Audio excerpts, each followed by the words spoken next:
Hello friends, ഒരു engagement function പ്രമാണിച്ച് നമ്മളെല്ലാവരും എത്തിപ്പെട്ടത് നല്ല അടിപൊളി ആംബിയൻസ് ഉള്ള ഒരു ഗ്രാമപ്രദേശത്തായിരുന്നു കേട്ടോ. കൊടകരയായിരുന്നു സ്ഥലം. ഫുഡൊക്കെ കഴിച്ച് നമ്മളിങ്ങനെ റിലാക്സ് ചെയ്തിട്ടിരിക്കുന്ന സമയത്താണ് ഒരു മരം നമ്മളുടെ എല്ലാവരുടെയും കണ്ണിൽപ്പെട്ടത്. ഇതിനെ നാഗലിംഗം എന്ന് പലരും പറയുന്നുണ്ട്, പക്ഷെ എന്താണെന്ന് നമുക്ക് ആർക്കും അറിയില്ലായിരുന്നു. പിന്നെ അന്വേഷിച്ചപ്പോഴാണ് ഇതിന് ക്യാനൻ ബോൾ ട്രീ എന്നും കൂടെ ഒരു പേരുണ്ട് കേട്ടോ, പീരങ്കി ഉണ്ടകൾ.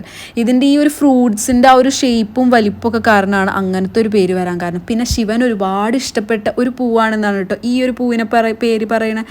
അതുകൊണ്ട് തന്നെ നാഗലിംഗം എന്നുള്ള പേര് വന്നതും. പിന്നെ മെഡിക്കലി പറയുകയാണെങ്കിൽ ഒരുപാട് അസുഖങ്ങൾക്ക് ഇത് ട്രീറ്റ്മെൻറ്റിന് വേണ്ടിയിട്ട് യൂസ് ചെയ്യുന്നുണ്ട് എന്നാണ് പറയുന്നത്. 1000 പൂക്കളും 150 ഫ്രൂട്ട്സും ഒരു ടൈമിൽ ഉണ്ടാവുന്ന ഒരു എവർഗ്രീൻ ട്രീ ആണ് കേട്ടോ. അത് ഭയങ്കര അടിപൊളി, കാണാനും നല്ല രസമുണ്ടായിരുന്നു. പിന്നെ അവിടെ ഒരു ആലും ഉണ്ടായിരുന്നു. ആസ് യൂഷ്വൽ ആൽത്തറ തള്ളിപ്പൊളിച്ച് അതിൻ്റെ വേരുകളൊക്കെ വന്നിട്ടുണ്ടായിരുന്നു. എല്ലാം കണ്ട് നമ്മളിങ്ങനെ ഭയങ്കരമായിട്ട് എൻജോയ് ചെയ്തിട്ടായിരുന്നു കേട്ടോ അവിടെ നിന്ന് വിട പറഞ്ഞത്. That was A good day.